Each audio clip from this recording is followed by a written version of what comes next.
যশোরের কেশবপুরে 11 নম্বর হাসানপুর ইউনিয়ন পরিষদে 8 নম্বর ওয়ার্ডে ছোট মহাদেবপুর গ্রামে ডাক্তার মোহাম্মদ জলিল শেখের বাড়ি হতে ডাক্তার মোহাম্মদ বিল্লাল হোসেনের বাড়ি পর্যন্ত 780 ফুট রাস্তা এবং এই রাস্তাটির প্রস্থ 6.5 ফুট একটি ইটের রাস্তা তৈরি করা হয়। উক্ত রাস্তাটি উদ্বোধনের তারিখ 24শে জুন 2024। রাস্তাটি উদ্বোধন করেন চেয়ারম্যান জনাব মোহাম্মদ তৌহিদুজ্জামান তৌহিদ 11 নম্বর হাসানপুর ইউনিয়ন পরিষদ। কিন্তু এলাকাবাসীর অভিযোগ উক্ত রাস্তাটি এত অল্প দিনে ভেঙে চুরে তছনছ হয়ে গেল কেন। এলাকাবাসী বলেন রাস্তাটিতে পর্যাপ্ত পরিমাণ বালি ও ইট না থাকায় অতিরিক্ত যানবাহন চলাচল করার কারণে রাস্তাটির এখন এই বেহাল অবস্থা হয়ে গিয়েছে। এই রাস্তা ফেলানি ছিল আগে, তারপর রাস্তা তৈরি গেছে। এই রাস্তা পরে এখন গাড়িগুলো সাফ হয়েছে, এখন সে বালি ঠালি সরিয়ে গেছে, তারপরে এখন ইটও সরিয়ে গেছে। এখন তো রাস্তার বাদ দিয়ে গাড়িগুলো যাইয়ে তার ইট চারিগুলো সরিয়ে গেছে। এখন এটা মেরামত করতে হবে, দেখি যেতে হবে। এই কিছুদিন আগে যে এই যে রাস্তাটাও গেছে, রাস্তার অবস্থা মানে বিশাল খারাপ, মানুষ চলতে পারতি না। রাস্তায় বালু হয়েছে কম, হ্যাঁ, এখন সে গাড়িগুলো চলতে পারতি না, একদম মানে বন্ধ হয়ে গেছে। রাস্তা মানে ভেঙে চুরি একদম মানে চোর মারিয়ে গেছে, হ্যাঁ, মানুষ চলাচল মানে বন্ধ হয়ে গেছে, একদম যাইতে পারতি না। ছোট মহাদেবপুরে আমাদের বাড়ি। এই যে রাস্তাটা অল্প কয়েকদিনের ভিতরে হয়েছে, তার সাথে সাথে আবার এই 10-15 দিনই হয়নি, সে রাস্তাটা আবার ভেঙে চুরি গেছে। আমরা অল্প দিনের ভিতরে আবার রাস্তাটা ভালো চাই।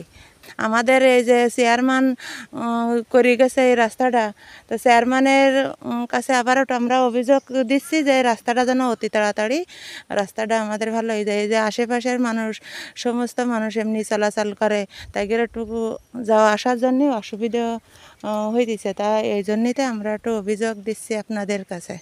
11 নম্বর হাসানপুর ইউনিয়নের 8 নম্বর ওয়ার্ডের ছোট মহাদেবপুর গ্রামের ডাক্তার জলিলের বাড়ি হইতে ডাক্তার বিল্লাল ডাক্তারের বাড়ি পর্যন্ত ইটের সলিংকরণে গত 2 সপ্তাহ আগে রাস্তা করা হয়েছে। তো বর্তমানে যে রাস্তার অবস্থা তা আপনারা দেখেন, ইট তো ইতিমধ্যে একেবারে ভেঙে চুরি, বালি দেয়নি পর্যাপ্ত পরিমাণে, আবার পুনঃ সংস্কার প্রয়োজন।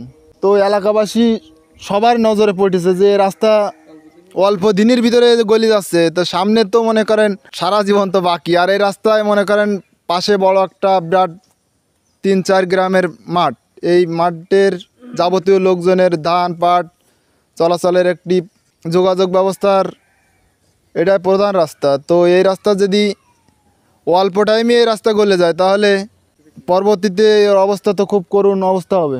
11 নম্বর হাসানপুর ইউনিয়ন পরিষদ 7, 8, 9 নম্বর ওয়ার্ডে সংরক্ষিত আসনের মহিলা সদস্য মোসাম্মদ রুবিয়া খাতুন এ বিষয়ে বলেন।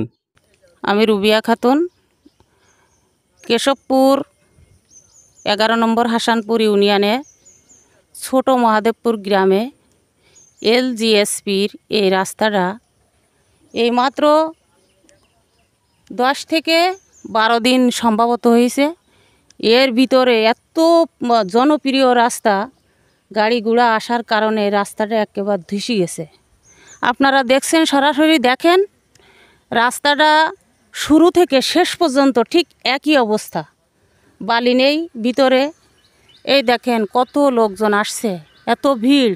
এই রাস্তাটা এই পালি করা হয়েছে। এই রাস্তাটা এত জনপ্রিয় যে মানুষ মাঠ থেকে বাজার হাট বিভিন্ন কাজে এই রাস্তাটা খুব গুরুত্বপূর্ণ। তো এরই মাঝে রাস্তাটা সপ্তাহ দেড়েক করা হয়েছে। রাস্তার অবস্থা আপনারা দেখেন, দেখলে আর শুনতে চায় না মানুষ। গ্রাম বাংলায় বলে আমাদের 11 নম্বর হাসানপুর ইউনিয়নের চেয়ারম্যান তিনি করেছেন। তলে তো বালিই নেই, উপরেও বালি নেই। আপনারা দেখছেন, যেটা দেখলে সে শুনতে চায় না। আপনারা দেখেন, শোনেন, বুঝে নেন। আমার রাস্তা, আমি নাগরিক হিসাবে আমি দাবি করব যে এই রাস্তাটার যথাবিহিতে এর একটা উদ্যোগ আপনারা নেন। আমি সরকারি কর্মকর্তাদের কাছে আবেদন জানাচ্ছি। তাই LGSP এত সূক্ষ্ম ভাবে তদন্ত করে।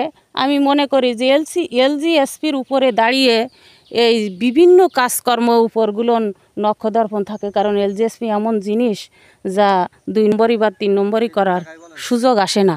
তো যাই হোক, 2 নম্বরই 3 নম্বরই করার সুযোগ নেই। ইট তো এই আপনারা দেখতেছেন, ইটের মান ভালো নাই, 1 নম্বর ইটও না। আর বালি তো তলে নেই, উপরেও নেই, কত টাকা বরাদ্দ জানি না, তবে আপনারা এটাই খেয়াল করেন। আর আমি দৃষ্টি আকর্ষণ করছি উপজেলার সরকারি কর্মকর্তাদের উপর যে আপনারা এটা নক্ষদর্পণে রাখেন এবং এর সূক্ষ্ম বিচার আপনারা করেন।